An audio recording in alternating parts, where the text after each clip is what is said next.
bit late. And I think people wanted to see the video that John had from the last panel, so everybody can find a seat. I got out of the card as well. Oh, cool. Okay, the next panel is entitled Plans for Shannon in Ireland Today and in Days to Come.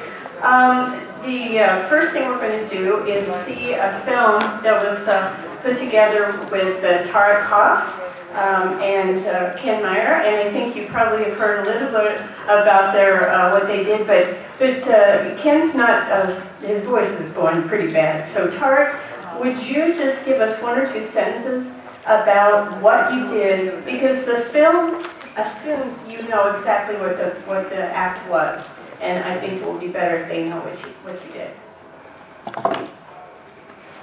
Okay, I turned it on. Okay. This is a 14-minute film done by a fellow named Rob Whelan. It's an Abbey production. Claire Daly is in it. Ed is in it.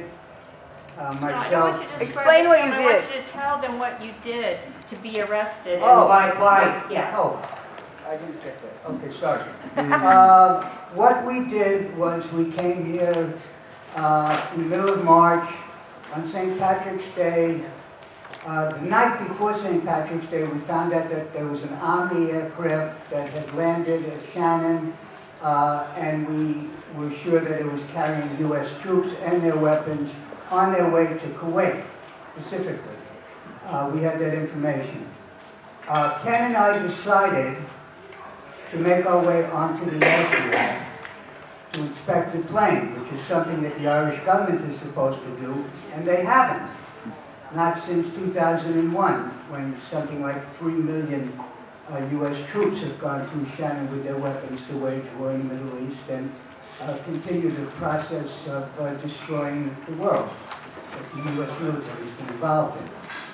So we did make our way onto the airport that morning, and we made our way towards the Army aircraft plane. After about 20 minutes, the guard came and stopped us and held us, and we were taken to a Shannon jail where we spent the night. We didn't expect to spend the next 7 months in Ireland, but after spending that night in Shannon jail, we were sent to Limerick prison, where we spent the next 12 days until we went to the High Court to see if we could get bail. And we did get bail at the High Court, 2,500 euros each. But they took our passports, and we are supposed to stay away from any airport in Ireland. Stay away, we don't know how far, but stay away was what was on the bail condition. So we have been here since then, which is getting close to 7 months now. We cannot leave the Republic. But I want to say that the Irish people have been so incredibly supportive and hospitable to us that we'll be grateful for this experience forever. And grateful to the Irish people, not to the Irish government, which is really betraying the will of the people, which, as you know, Okay, Tarak, we got it. Okay, all right, let's start Well, I the don't know film. how much you wanted me to... No, I just wanted to tell you, Okay, I wanted so that's to it. know what you exactly did, because the film assumes you know. Could I add a note? Yes. Short, It is alleged that we cut away through the fence to get onto the airport, and it is also alleged that Tarak took obscene pleasure in cutting the fence.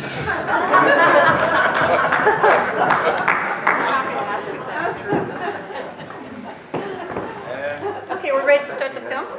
Just press the space bar.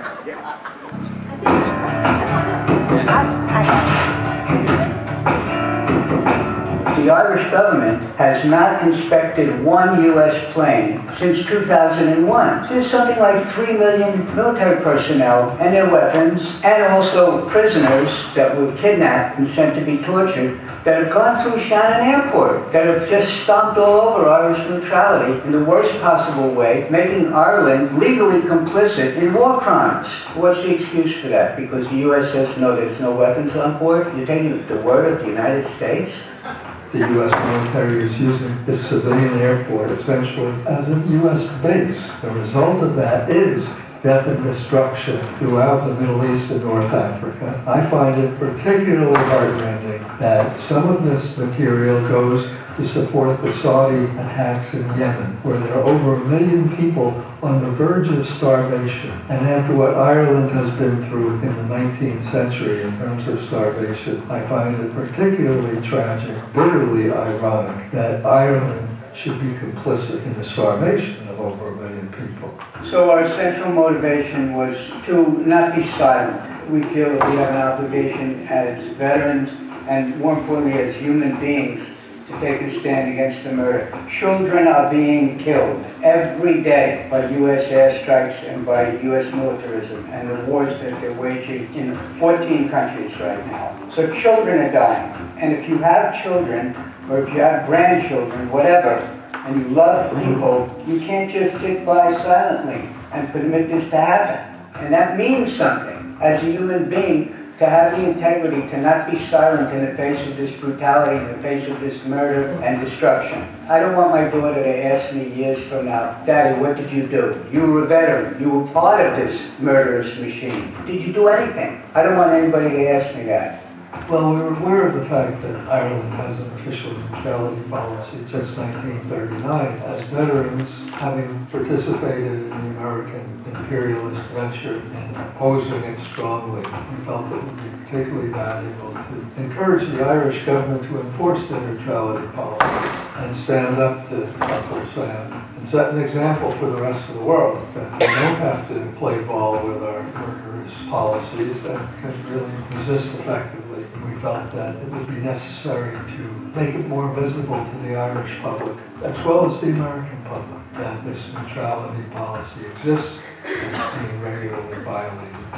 I was in the U.S. Army on 1st Airborne Division, which are paratroopers. We're trained to kill, we're trained to war. In fact, my division did exactly that in Vietnam. I was lucky I got out before I would have been sent to Vietnam, and I'm very happy about that. I didn't want that on my conscience, because both of us have so many friends who suffer on a daily basis from the guilt that they feel from participating in wars like Vietnam, Iraq, and this is one of the reasons why you have 22 veterans a day in the United States that are committing suicide, because they can't live with what they did. It's guilt. We call it moral injury. I don't want our guys to suffer, and I don't want the women and children and civilians who die and get their lives destroyed and torn apart to suffer either. But we have to do something so that we don't become apathetic, become silent. And it's important, and I think if enough people do that, it sets an example. And we feel good about doing it. I don't feel bad that we were in prison for 13 days. Well, I would do it again and again. Yeah, I served 8.5 years on active duty in the Marine Corps. And when I entered, of course, I was an idealistic young man who believed that the United States was a force for good in the world. And over the succeeding 8.5 years, the Marine Corps showed me that quite clearly the United States was not a force for good around the world. After that 8.5 years I spent in the Far East, the very last part of it I was briefly in Vietnam. I saw what we were doing there. That's why I resigned my commission at the end of 1966 and went back to graduate school to try to figure out how the United States had gone so far off the rails. And I've been involved in this kind of peace work ever since 1966. We're coming back one way or the other, and we want to come back for trial. It wasn't the Irish people, because most of the people, I think, are not in favor of the U.S. military abusing Irish neutrality.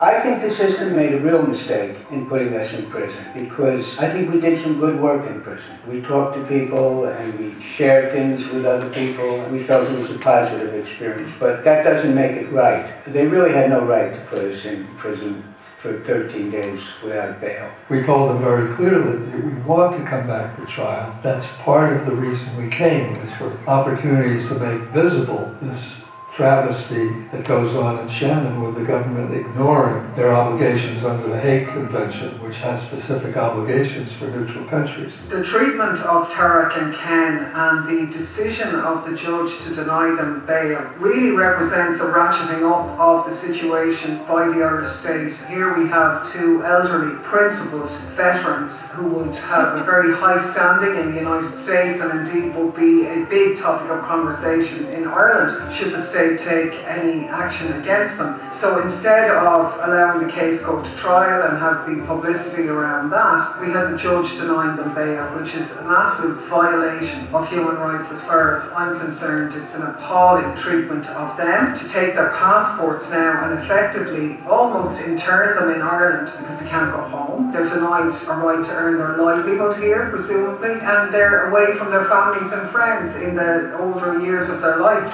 They could be here for a year before this case is addressed, which is truly shocking. And we can say that with certainty because some of the other cases of people who have done what the lads tried to do have taken that long to process. I think if you compare it to the likes of the treatment that myself and Mick Wallace got, when we did essentially the same thing to try and exercise our public duty as we saw it, to do what the government won't do, to examine US aircraft to see whether the undertaking that we're told exists and that they are unarmed and not involved in any military action is in fact true. We had a trial, we were issued with a fine which we didn't pay. In defiance of that, we were sent to prison supposedly for a month, but we served about 2 hours of that. The discrepancy, if you like, in their treatment and ours is really regrettable as well, and I think the Irish state bear a huge responsibility for this. It's part of a broader process of trying to appear gung-ho, big boys of Europe, licking up to the military elite that's now gaining ground globally. Curry favour, it's probably part of their process of trying to get onto the UN Security Council. So they're probably in a bit of a bind.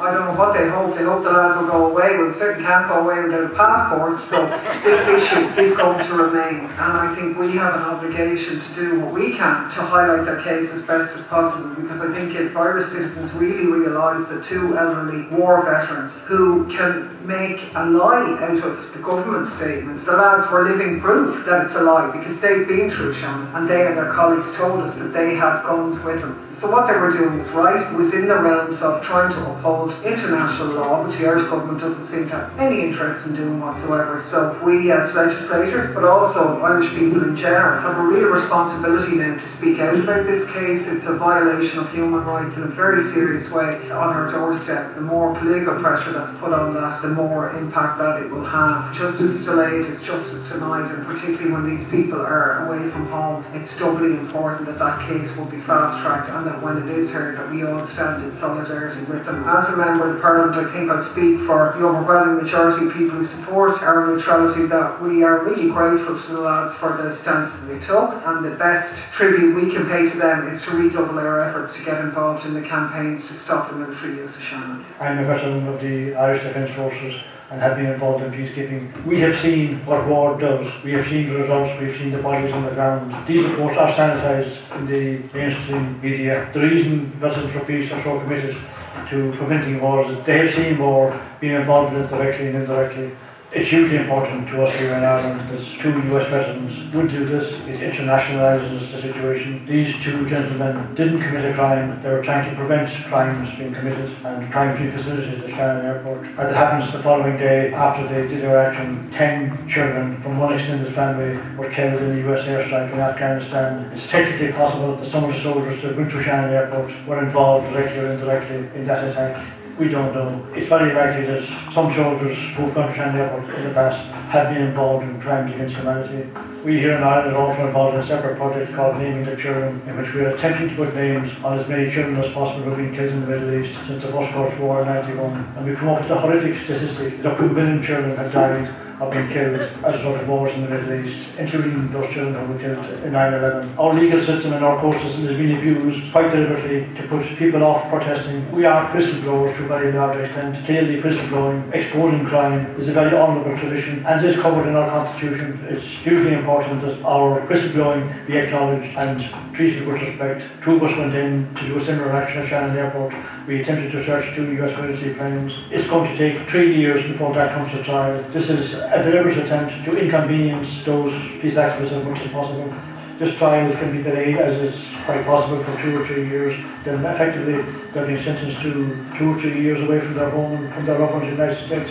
What's happening in Shannon involves complicity in war crimes, crimes against humanity, in which hundreds of thousands and even millions of innocent people have been killed across the Middle East by the Gardaí at Shannon Airport, by the Airport Authority and by our government. Back in 1916, Ireland stood up against the most powerful military machine in the world at that time. And that's in the Irish tradition. And that's not so long ago. All of that strife is not forgotten today. I know that. It took a great amount of courage, and I think that courage is still in the Irish people. I expect Ireland to stand up to this monstrous entity, which is called U.S. imperialism and U.S. war-making. And I think they can. And if Ireland stands up, it sets an example for the entire world. It is so important. One country standing up and saying, no, we are not going to be part of this. Others will follow. That's why the U.S. and its minions and the people that are making money from, a lot of money is being made from U.S. planes here at Shannon. But that's why they don't want that to happen. It's not only here, but it sets an example for other countries that would like to stand up, and they can do it. It can happen, and people have to start believing in that. The U.S. is the country that's been pushing hardest for the EU to come up to the 2.5% GDP contribution to the military. The U.S. would rather sit back a little bit, provide weapons, and let Europeans go fight than have Americans go fight. So we see NATO forces in Afghanistan under our pressure, and with a larger EU armed forces, the U.S. will be applying more pressure for the EU to perform these militaristic roles around the world. The United States military-industrial complex will become the primary vendor to the European army. We have a policy which says no war on Mother Earth, which connects to war on the environment. It's a real war. It's a bloody business is what it is. And profit is the name of the game. And they are making profit from the death of millions of people. The U.S. has over 800 bases in 80 countries around the world. That's an empire like we've never seen before. And it's a violent empire. There's one purpose of an empire, and that's to extract wealth. And it doesn't matter if you reduce people to poverty or you ruin their country. It's about extracting wealth. So there's two things happening. Horrible climate change, which we're seeing all over the world in the storms and the typhoons, which was definitely going to get worse. And we have the possibility of nuclear war. This is a dangerous game. I mean, it's more than a business of killing. It's a business of potential destruction for all of us, for the human race. The U.S. military is the largest polluting organization in the world and is condemning the entire planet to death. And that's going to affect everybody. Currently they're enjoying the bread and circuses, the football games and the television and the pubs and so forth, but we're going to run out of water that you can drink, and the enjoyment will go away. We won't be able to generate the electricity that enables them to sit home and watch the telly. I mean, we are within decades of losing all the material advantages that have been gathered over the years. So people should wake up and get involved and make the government heed the will and the need of the people, rather than the 1/10 or 1% that controls most of the wealth and most of the decision making. I think every individual has to ask himself, sincerely, what can I do about this? Because you can do something about it. You can at least not be silent, and you're a better human being, and you feel better. If more Irish people were made aware of this by speaking to their friends who may not be aware of it, that starts to create a foundation on which resistance can be built. All the great martyrs who died.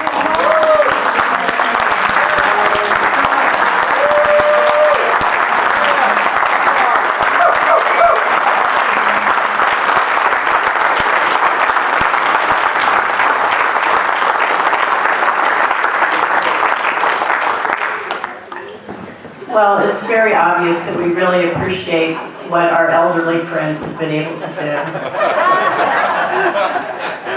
Claire referred to them 3 times as elderly.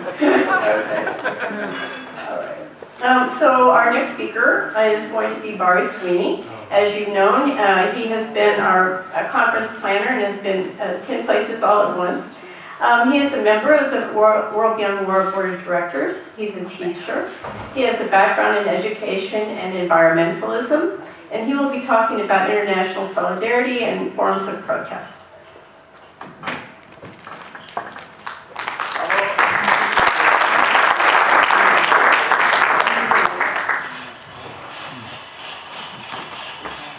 So, hello again, everybody. Hello.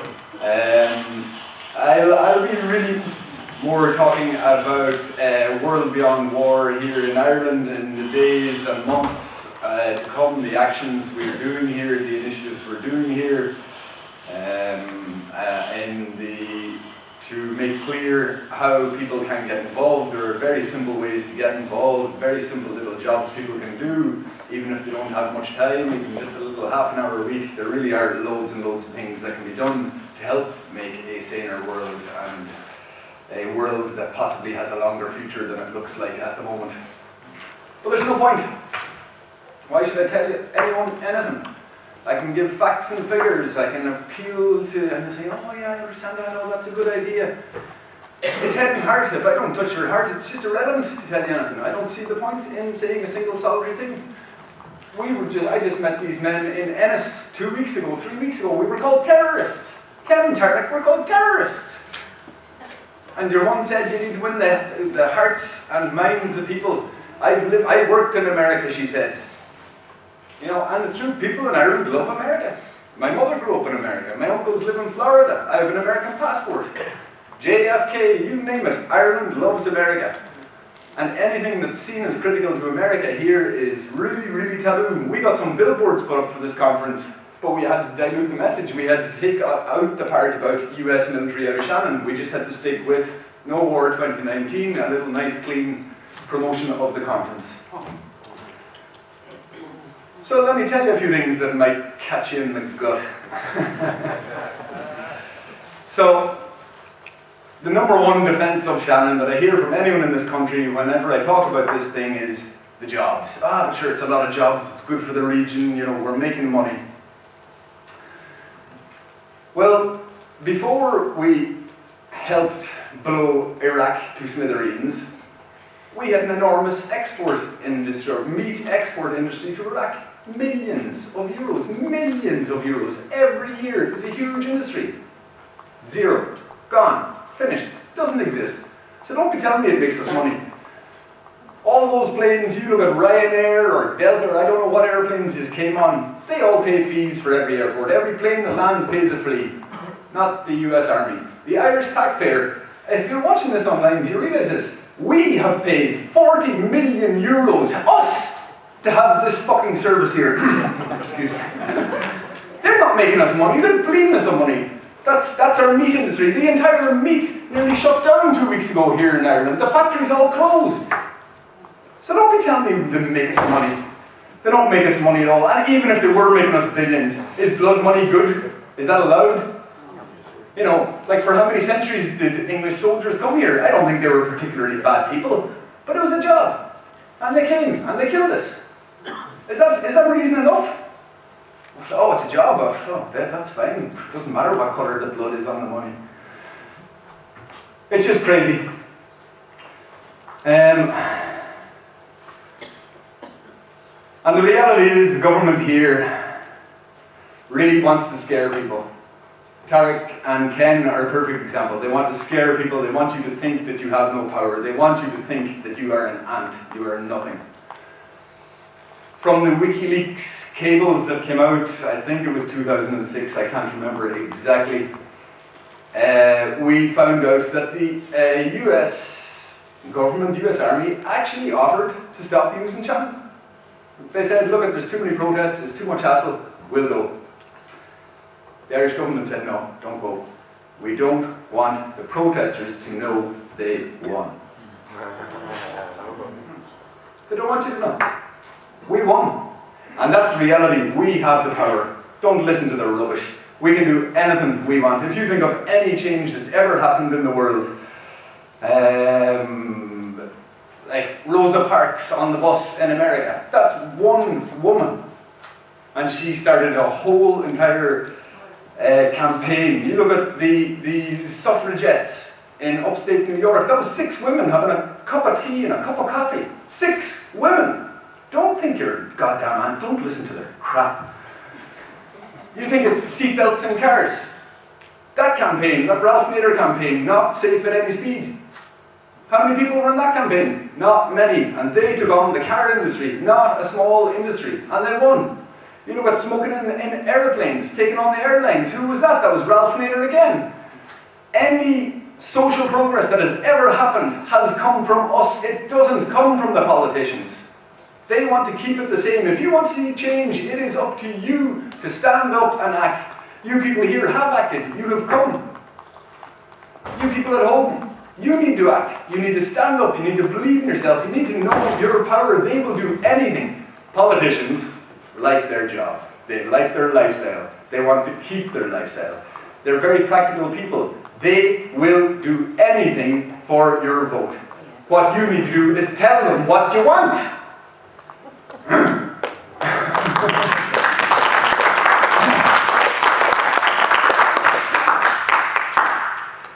In 2003, Ed Horgan, who's sitting here beside us, he took the Irish government to the High Court for the unconstitutional use of Shannon Airport, and he won in the High Court here in Ireland. It was proven to be unconstitutional, and yet they continue.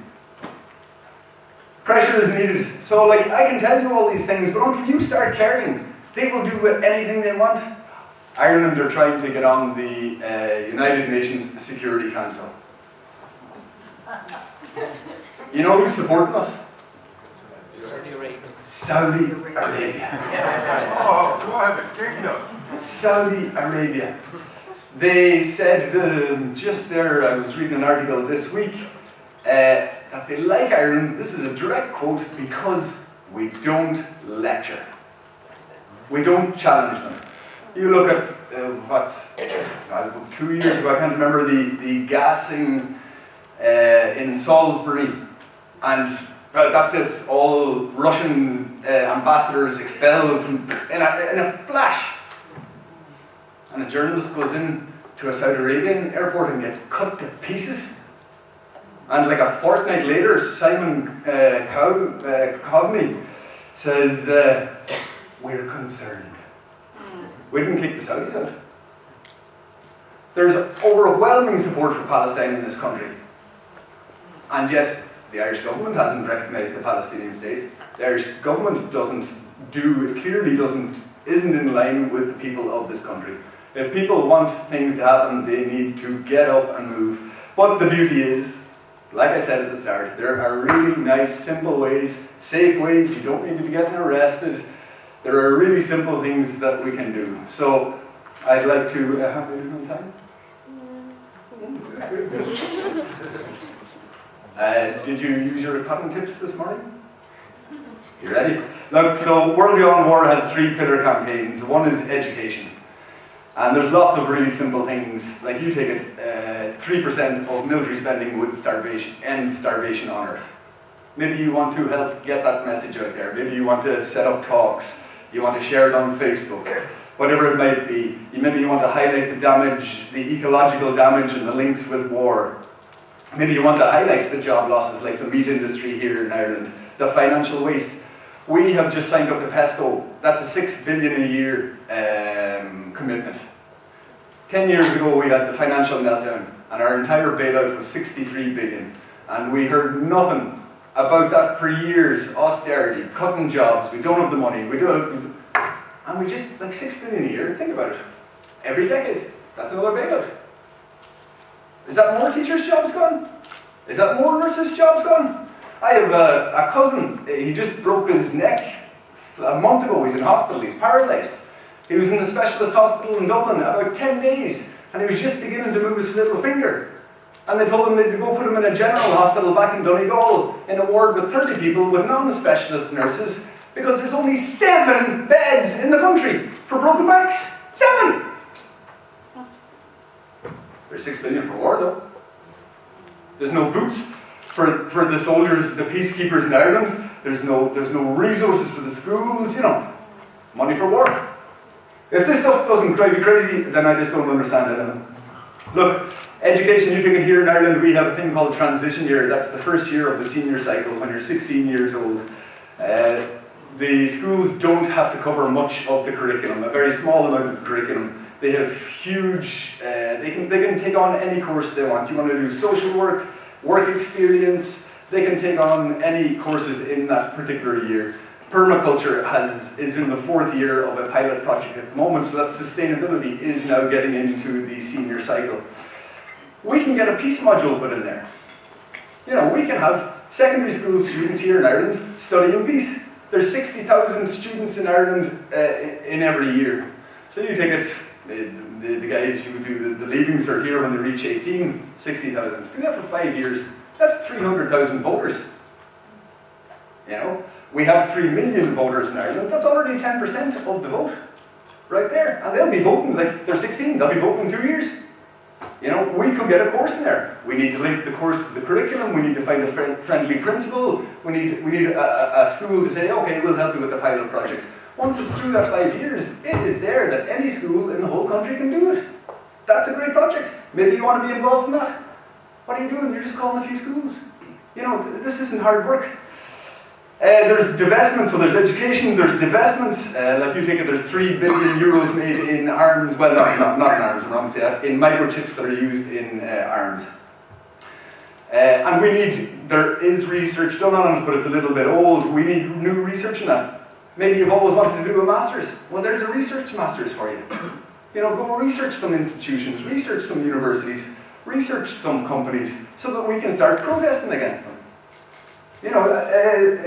Again, not difficult to do. Divestment is the easiest thing in the world to do. You call your bank and you say, come here, I actually want you guys to do ethical banking. Are you involved in investing in munitions, arms, wars? Get it out. Or I'm closing my account. Takes 5 minutes. We can get the money out of the banks. We can get the money out of the death industry. Investment, it's easy. You can do this in your own home. You don't need to put your family at risk. These guys are amazing. Our third one is about closing bases. I won't say too much about that because Ed and John are here. And Shannon isn't actually a base, so it's a little bit particular. So I won't talk much about closing bases, but we do want to end the use of Shannon.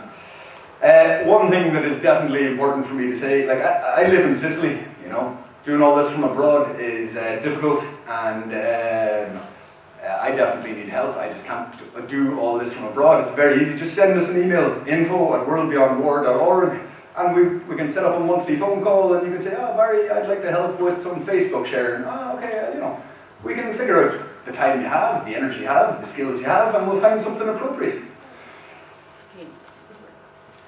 I'm going to wrap up with a conversation I had with Tarak in the car yesterday. He said, John said to him, it's great, when we kind of get to this age, we don't have as much to lose, that you can take on these actions. And Tarak said, well, we might all be dead in 10 years. Look at the state of the climate. He said, what the fuck are you waiting for?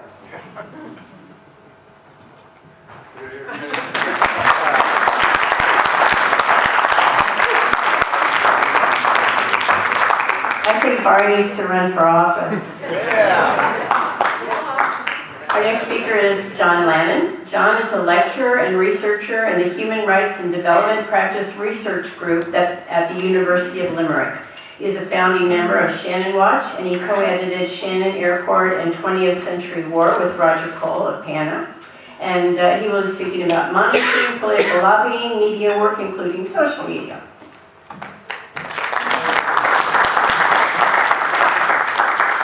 Thanks, Leah. Good afternoon, everyone. I'm afraid I'm going to take the liberty of talking about other stuff as well, so I hope you don't mind. I know. But then I went to another conference yesterday, so I missed a lot of what was on here. It was the conference of the movement of asylum seekers in Ireland, Massey they're called, and they were reflecting on 5 years of asylum seekers organising to oppose something called direct provision, seeking to end this. This is a temporary system of accommodation that's put in place, or has been put in place for asylum seekers and refugees here in Ireland. It's actually a temporary arrangement that was set up back in 2000, which was about a year and a half before another temporary arrangement. And that other temporary arrangement was the use of Shannon Airport for the transit of US troops over to the Middle East for the invasions of Afghanistan and Iraq. So I suppose the first lesson for us here, and probably for every place in the world, is don't accept temporary arrangements, right? Yeah. I mean, we did try to stop the temporary arrangement in Shannon. We did have 100,000 people out in the streets in Dublin to oppose the invasion of Iraq. The problem is that didn't succeed. So I suppose the second lesson then is don't expect the government to obey the will of the people. You know, unless they've no alternative. So what do we do about this? I mean, we could, of course, should elect a left-wing government that puts the interests of society and of people, ordinary people, first. That would be good. Okay, but if we go back to the Massey conference, so there were a couple of us who were here today, were there yesterday, and we're there in solidarity with the people who were affected by the wars that we're supporting. We were there, you know, they deserve sanctuary, they deserve protection here in Ireland, in countries like Ireland, and they don't get it. Now, I was particularly struck by a phrase that Robert Fisk made, the journalist in Padder's film last night, when he said that the refugees are not seen as having rights. He was speaking in the context of Lebanon. It's the very same here in Ireland. We don't respect the rights of people who are fleeing from war, fleeing from persecution, fleeing from the devastation of climate change. People spend years waiting for a decision on their application for international protection in the system here in Ireland. The government doesn't provide proper accommodation for them. The government doesn't provide access to healthcare. The government doesn't provide education. It doesn't provide anything. Another problem we have is that the far right are on the rise here, sadly, in Ireland as well. And that's because of government silence, government inaction. And of course, the people that are most affected by this are asylum seekers and refugees. Now, ironically, of course, the far right also claim to be opposed to military interventions around the world, or at least the ones we have here in Ireland are. But they're not our allies. We have to remember this. They do not care about peace. They do not care about justice. And we can see that clearly from their actions. Now, our government is very good at breaking laws, actually. It's good in terms of asylum seekers. We're breaking what's called the EU Reception Conditions Directive for Refugees. If we think in terms of Shannon, we're facilitating the breaching of a whole range of laws there. Okay, so there's the humanitarian stuff, like the Geneva Convention, in terms of the war crimes and the devastation that's being caused by the troops that are going through Shannon. There's the human rights stuff, like the Convention Against Torture, which is enshrined in Irish law, but we've had rendition claims going through Shannon. There's neutrality, the Hague Convention. Even on the aviation front, they're breaching their own laws, because there's a thing called the Air Navigation and Transport Act, Carriage of Munitions Order, and that's being breached on a wholesale basis as well by the US military. But there's a problem, because Irish people don't seem to either know about this or care enough about this, and this is the work that we need to do. And of course, Ireland is also now an enthusiastic supporter of the European defence and security policy. Actually, it should probably be named the Aggression and Instability Policy, I think, because that would be more accurate, wouldn't it? And we also, of course, the other big word that we talk about is integration. But what Europe and the US is doing is promoting disintegration, isn't it? It's promoting disintegration of communities around the world. It's promoting disintegration of countries. It's promoting disintegration of entire regions. It's promoting the disintegration of the planet, right, isn't it? That's what's happening now. But, again, the question, do people care? What's interesting is that people care about stuff that affects them. It was interesting yesterday that there were, well, depending on who you read, there were between 2,500 and 6,000 people on the streets of Limerick to oppose the building of a big polluting incinerator less than a mile from here. You can see it, the building outside the front of this hotel. There were people out, and they were right to oppose that. Young people demanded marriage equality over recent years here in Ireland. Young people demanded the rights of women to choose what to do with their own bodies. They were right to make those demands. And even better, they were successful in making those demands. And we need to learn from that. We need to start making this stuff relevant. People don't see war as relevant, sadly, here in Ireland. They don't see it as relevant to their daily lives. They should, of course. They should. But they don't. So how do we make peace, how do we make anti-war activism relevant for people here in Ireland? Or as Ken put it, make them wake up and see what's going on. How do we do that? We've been working on the obvious over the last 2 decades almost in Shannon Watch and in various guises since 2002 to try to get the US military out of Shannon.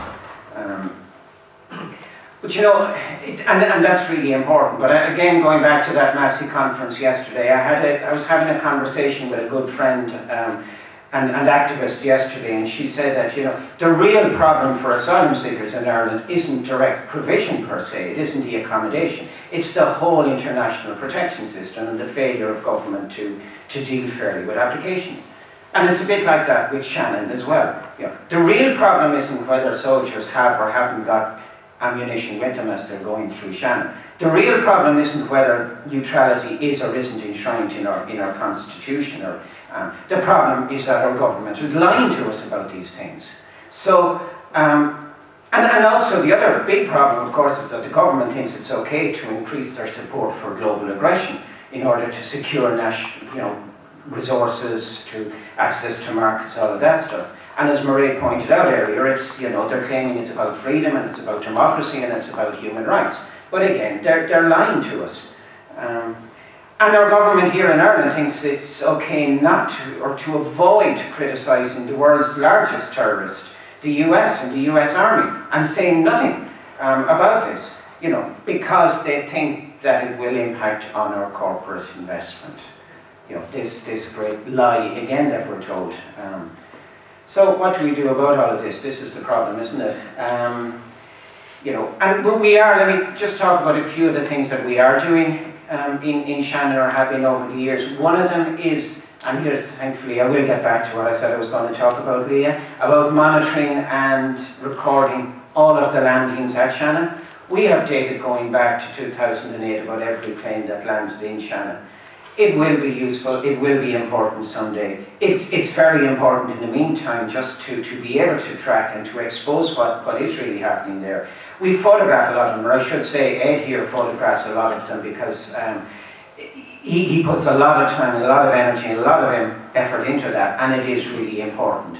Witnessing and acknowledging and explaining what is happening and exposing that. And we do that. We highlight as much as we can with our limited resources what's going on at Shannon. Social media helps, although unless you can get something trending on Twitter, it's not all that successful. But I am always assured, I think, by the fact that I know that government officials read the stuff that we write. I know that when stuff goes to the mainstream media, even though they don't publish it, it still gets read by somebody before it gets thrown in the bin. So it's worth doing it. It's always worth doing it because somebody somewhere is reading it, and that drip feeding of information and awareness is really important. I must say that I admire David's work online, because the two things, so quality matters in terms of what you produce, quantity matters as well. David does both, and I wish we could do the same here in Shannon as well with Shannon Watch, but I'm taking lessons from you on that. The other thing that matters is, and that we do, is regular ongoing protest. So we're going out there this afternoon. That's good. We do it the second Sunday of every month. It has become a bit like a religious experience at this time. You know, we've been doing it since early January 2008, I think. For 1 hour, we're there. Now, very often there are more Gardaí, more police there than there are activists. But you know, again, they've got to notice us. We get support from people as they drive past, even if they don't stop to spend time with us. And we do use the mechanisms that are available to us in terms of lobbying, you know, available at national, international level to hold the government, to hold the authorities accountable. I think Ed might speak a bit more about that. We also, of course, do direct action, which I think Ed will speak a bit more about as well, because that opens the doors to the courts, of course. The problem is that it does come at a price, as Ken and Tarak know, because they're unable to return back to the United States to their families. So that is something that we always have to be mindful of. But one of the key things for me is to have a range of tactics. We always need that. And we need to work together to put them to best effect. You know, and right now, you know, I think the thing to do is to join with our friends and colleagues that are tackling the climate crisis and working on that, Extinction Rebellion and so on, and to demonstrate, as others have mentioned, that endless war isn't, well, it's actually not just about destroying the planet. It is destroying the planet, but it's also making our capacity to cope with the climate crisis a whole lot harder, because so it affects us in many ways. And the other thing then, just to finish up with another thought to leave you with, is that we need to know that our campaign against war is the struggle of ordinary people everywhere in the world. You know, it's the struggle. It's a struggle for justice. It's a struggle for freedom, and it's freedom from oppression for the Palestinian people. It's freedom from the barbarism of dictators like Assad. It's freedom from US warmongering. It's freedom from homelessness in Ireland. It's a campaign of advocacy. It's a campaign of awareness raising. And it's a campaign of solidarity. So we need to work together to speak the truth. And the key thing is that knowing what's going on, what's happening, is everybody's responsibility. And I'm just going to finish with a quote actually from the Massey conference again yesterday, because it's really important to us here as well, or just as relevant if I can find it. Yes, it was from a sociologist and activist, Evgeny Storm, and he said, "Knowledge is the responsibility and the obligation of citizens." Yes. And that we have to know, and we have to keep that in our minds. He said, people need to know, he said, what is happening today in this country. And that's our challenge, and that's what we need to keep doing. Make sure people know what's going on. Then we get the change we need. Thank you.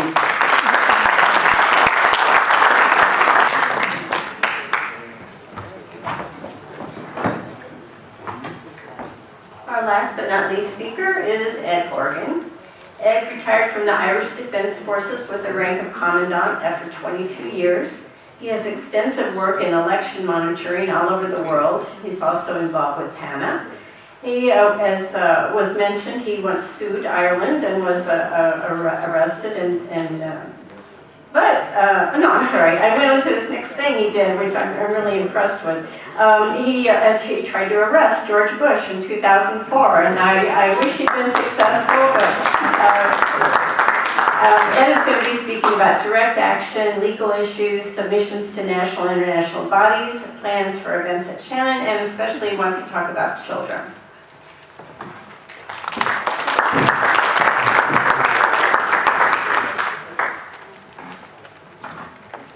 Thank you very much. Some people tell me I speak too quickly, which of course is true. So if I'm speaking too quickly, you'll just have to listen more quickly, won't you? The title of the session is Plans for Shannon and Ireland Today and in the Days to Come. We should expand on this title, We Are No Longer Alone, The challenges are not just about Shannon or Ireland or Europe. The challenges are global. But Shannon and Ireland represent the local symptoms of the diseases that are wars, human rights abuses, environmental destruction, all driven by short-term human greed. This weekend I was multitasking in a big way, apart from trying to set up the Shannon Peace Camp. On Friday night and Saturday morning I was minding 3 of my grandchildren, 3 mischievous, healthy boys. The contrast between the well-being of my grandchildren and the suffering of millions of children in the Middle East is huge. So I want to make children the theme of my short talk, and also, hopefully, the theme of our visit to Shannon in the afternoon. Why children? Well, they are the future of humanity, if they are to have a future. Ireland, by allowing the US to use Shannon Airport, is actively complicit in the deaths of up to 1 million children across the Middle East due to Middle East wars since the First Gulf War in 1991. Stalin is reputed to have said, 1 man's death is a tragedy. 1 million deaths are just statistics. This is a common human response, and is partly psychological protection for our minds. We can cope with individual tragedies, but our minds seek to blot out the reality of larger disasters. This is helped by cynical public relations exercises by military forces and governments. The killing of civilians are just collateral damage, and militarily necessary, of course. Rather than the truth of unjustified atrocities, stuff happens, I think, as Donald Rumsfeld once said. I will just cite one story to emphasize the reality of the deaths in these Middle East wars. In September 2017, I visited Syria on a fact-finding mission with other Irish peace activists, connected, in my case, with our Naming the Children project. 6 months previously, on the 15th of April 2017, at least 80 children were killed in a horrific suicide bombing of a bus convoy at Al-Rashidin near Aleppo. The buses carrying civilian evacuees from the besieged government-controlled towns of Al-Fua and Kafria were guarded by rebel fighters. The convoy appears to have been deliberately delayed before entering government-controlled areas. A car stopped near the bus convoy and began distributing sweets and crisps to the children from the buses who had been starving for the previous 2 years. When they flocked around the car, the driver, who was a suicide bomber, activated a massive car bomb which contained a huge amount of flammable explosives and liquids also. ISIS killing 80 children and at least 46 adults. Many of them, including the survivors, suffered huge burns. ISIS claimed responsibility. 6 months later, we met a group of survivors from this dreadful bus bombing. One young teenage boy explained how he had lost friends and family members. A grandmother in her 70s, who was still obviously traumatized and in tears, told us she had lost 7 members of her immediate family. Yet she was thanking us for coming to Syria to hear her story, and it was a deeply humbling experience for all of us. Those who committed this atrocity were directly or indirectly supported, armed and funded by the US and its European, and including European Union and Middle Eastern allies, in their attempts to overthrow the government of Syria in gross breach of the UN Charter and international law. Ireland and Shannon Airport facilitated and are still facilitating this and other war crimes. The US could not commit the crimes it is committing in the Middle East without the active support and complicity of most European countries, including Ireland. If we can take Ireland out of this axis of evil, then others may follow suit.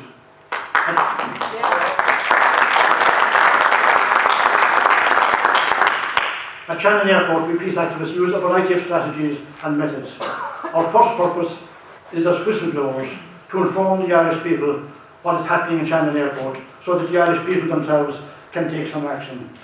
Our next strategy is to do something about it, if at all possible. And our long-term objective is to end US military use of Shannon Airport and restore Irish neutrality. All our actions are non-violent peace actions.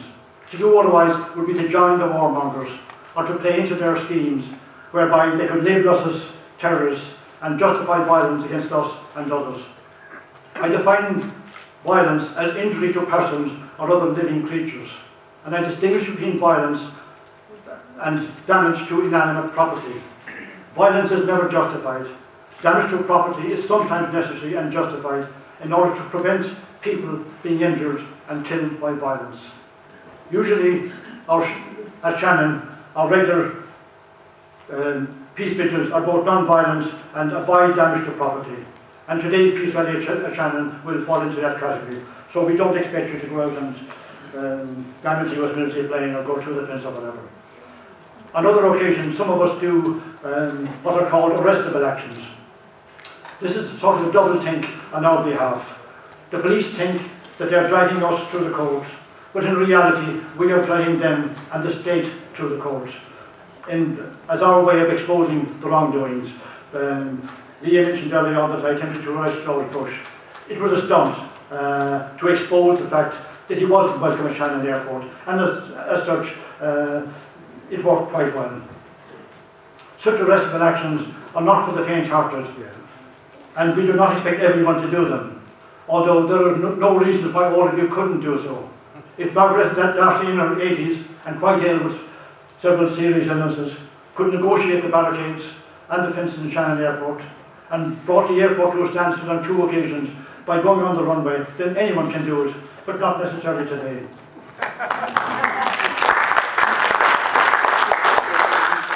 Right now we have 6 peace activists before the courts who are dragging the states through the courts, including Ken and Tarak. Again, they are being treated, as was mentioned, far more severely because their passports are being held.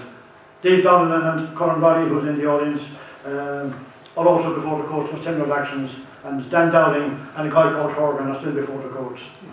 Some of us are accused of the heinous crime of writing graffiti on the engine of a US warplane. Can you imagine who would do such a terrible thing? I have no idea who might have done it. And finally, I have here a list of some of the 1 million children who have been killed in the Middle East. This file in particular contains some of the children we've managed to find names for in Syria. It contains the names or indications of children who have been killed, of 10,034 children killed in Syria alone. And that is only the names we could find. Many more have died in Yemen in particular, in Iraq especially. The figures for Iraq are well in excess of 500,000. In fact, during the sanctions in Iraq during the 1990s, imposed by the UN at the behest of the US, at least 500,000 children died directly as a result of these sanctions. And this is horrific. And some of you are probably aware that when US Secretary of State Madeleine Albright was asked, well, this Albright Secretary of State, was it worth the cost of 500,000 children? And she thought about it and said, yes, it was. More recently, I discovered that Madeleine Albright was a keynote speaker at an Amnesty International talk in New York. They didn't seem to know her history, or if they knew, they ignored it. That's Amnesty. Right now, and finally, I don't usually quote the Bible. It seems to have gone out of fashion in recent times anyway, and morality has also been thrown out the window by many in modern society. I recall in the New Testament, one of the few times that Jesus got really angry, he's supposed to have said, "Suffer little children to come unto me. If anyone scandalizes one of these, my little ones, it were better that a millstone be tied around his neck and he be hurled into the depths of the sea."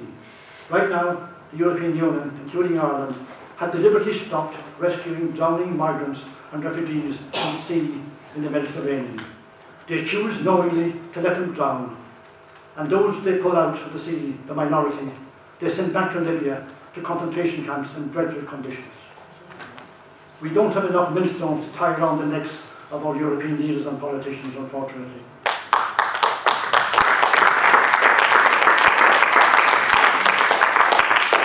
So we need, maybe just a final comment.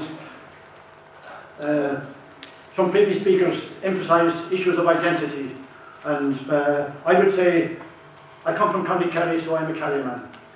I come from Ireland, I'm an Irishman. I come from Europe, I am a European. But most of all, I come from planet Earth.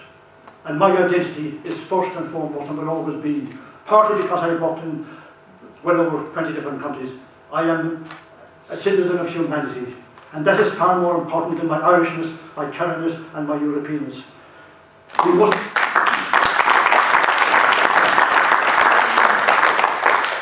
know we all live in one world, and we must create a world without war, a world beyond war. Thank you very much. See you in the back.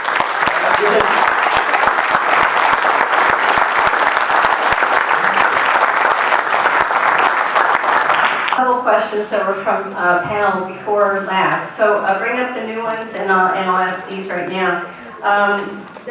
There was one that says, let's see, while in Limerick, I was told by a woman that during President Obama, Shannon was used a lot for refueling, but now that Trump's in office, it's used less. Is that true? Is that true? You go ahead and respond.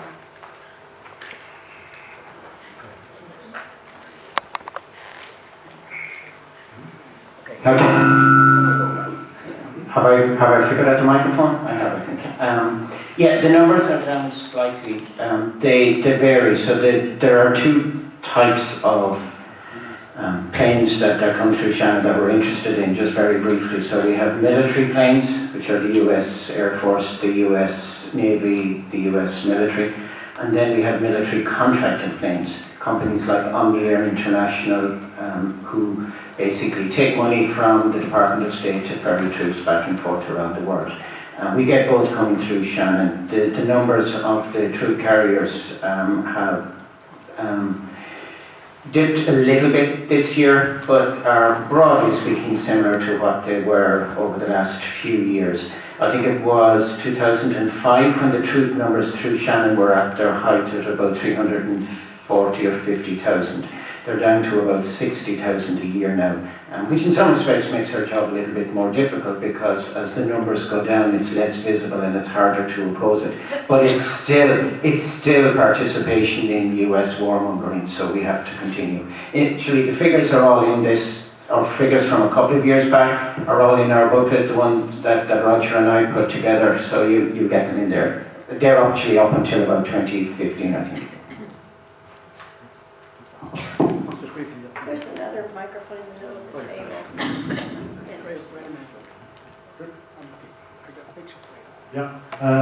Yeah, just for information, yesterday there happened to be a US military plane at Shannon Airport. The US Air Force, its number was 20102. We took a photograph of it, and Barry and some of the other folks went down to Shannon Garda Station, made a complaint, asked the Gardaí Shannon Airport to search and investigate that plane, which of course they didn't do. But that's part of our standard procedure. In fact, I went in to make the report. I don't need a microphone. Okay. I went into the Garda station. I said I wanted to make a report. They gave me the form rather begrudgingly. And I asked for a pen, and he said, "Well, this isn't the library." And I said, "Yeah, but I'm trying to make a complaint. I'm trying to make a report." And he said, "That's right. I'm not trying to take it. You're trying to make it." He didn't give me a pen. Like, I might have just been mugged or something else. It's a very minor obstruction of justice, but he didn't. I had to go get a pen and write it out and come back. And the other fellow who was with me, he said, "I'll do one as well." He said, "Well, we can't be photocopying for everyone. It's not a library, I told you." We continually did photocopy it in the end, but that's how helpful they are in reporting a crime. That's the state of it. It's coming from higher than just, that ordinary dude at the window. It's not actually his call, but the more they can ignore, the better. And that's just the straight truth of it. Also recently, I happened to be at Shannon Airport. I photographed a plane owned by a company called Western Global, which I knew did some US military work. I went on the internet and checked, and eventually found out that it was coming from the Middle East. It had, more than likely had been delivering, it was on the US military contract. It was now coming back to Ireland. An hour or two after I had photographed it, it took off from Shannon Airport, developed an emergency, had to make an emergency landing.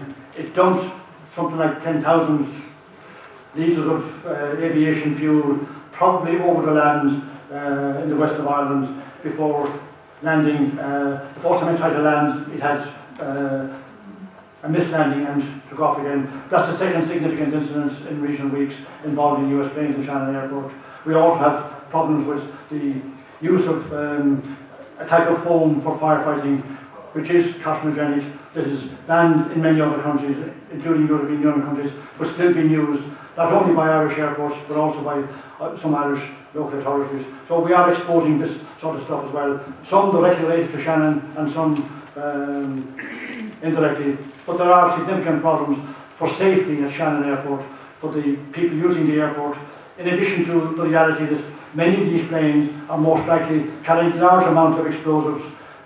If one of those planes carrying munitions and explosives went on fire in Shannon Airport, the only option for the firefighters at Shannon Airport would be to turn around quickly and go at least a mile away from the plane as the explosive literally cooked off, and the people in the terminal building could well be terminated. So there are huge dangers. Shannon Airport is a civilian airport, not designed like military airports are to deal with huge explosions if an Air Force plane crashes, and that is just one of the issues in addition to all the people being killed in the Middle East.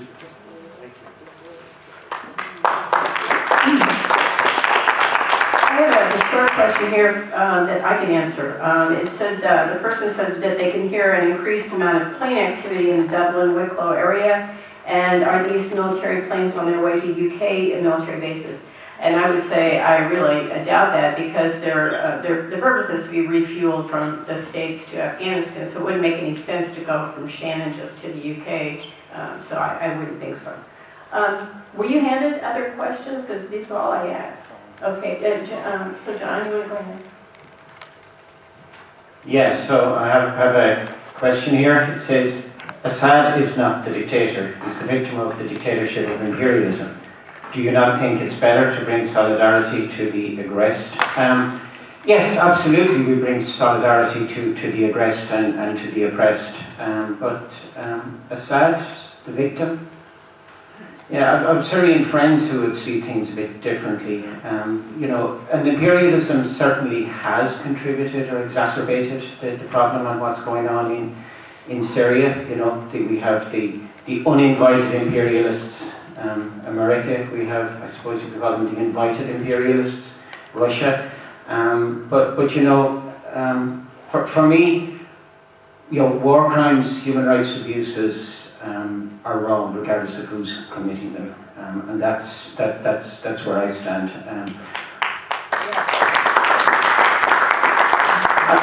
Yeah, I think I'll leave it at that. But it is a regime change. It tries to become a regime change. That's it. We have different opinions, and there have not been so many who have your opinion. I'm sorry. I would say, can I just say that I would agree with what Mairead said earlier, that we may have different views here on this and on within our movement. I'm happy to have a conversation with anyone about this afterwards. Are there any Irish artists that support the fight against the U.S. use of Shannon? Anybody know? Yes, in fact, I'm actively involved at the moment in a project called Naming the Children. We are attempting to put names on as many as possible of the children who have died across the Middle East, and also people who have died of terrorist attacks, including 9/11 and in Paris and elsewhere. At the moment, we have 20 artists in North Donegal who are painting pictures of 20 of the selected children who have died from different countries, and there will be an expedition of these paintings. Most of them have already been painted, and I've seen some of them in the yards, monastery in North Donegal, I think on the 25th of October next. So yes, there are artists who are involved, and quite a few in the anti-war movement in Dublin and elsewhere, but particularly at the moment in North Donegal, and we will be publicising more on this later.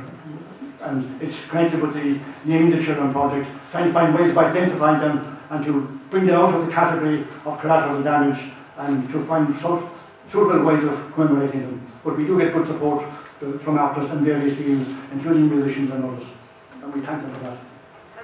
I think there's time for one more question. Ed, poets and musicians as well. Was here yesterday who made those posters.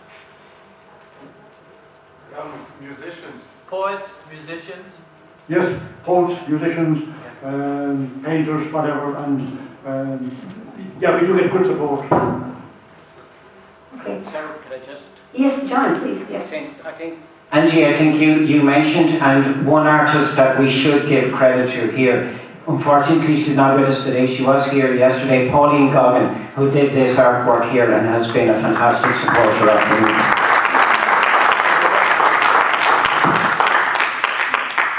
And particularly good support from the Quaker community in Ireland and elsewhere, as we would expect from the Defence Society. I'm sorry, it's 1:15. We were supposed to end at 1:15, and I know people wanted to see the short video that John Brewer had from Sudan. So I think we're going to wrap it up there. If you want to stay to watch the video. Right after this is lunch right next door. And then at 2:15, the buses will be loading, or bus I think, will be loading up to go to the protest. If you have a vehicle and you can offer a ride, that would be much appreciated as well. David, are there any other things I need to mention? There's also a short video from Italy that was going to be shown during lunch, so there may be at least 2 short videos. Okay, I didn't know about that. Okay, 2 videos. Leah, could Ken and I just take a moment to say something? And, yes, go ahead. It's only going to take a moment, but I just wanted to say before we're going to sing you something. And we'll sing something for you. Ellen, come up. I just want to say that both of us are so honored, and I'm speaking for Ken also, and humbled to be part of the anti-war, anti-militarism resistance here in Ireland. And we feel like we've been associating with some of the greatest people that we've ever met. And we really thank you all.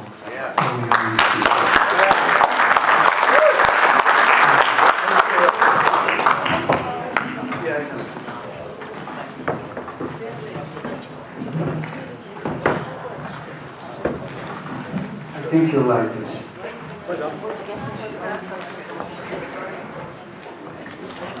I just said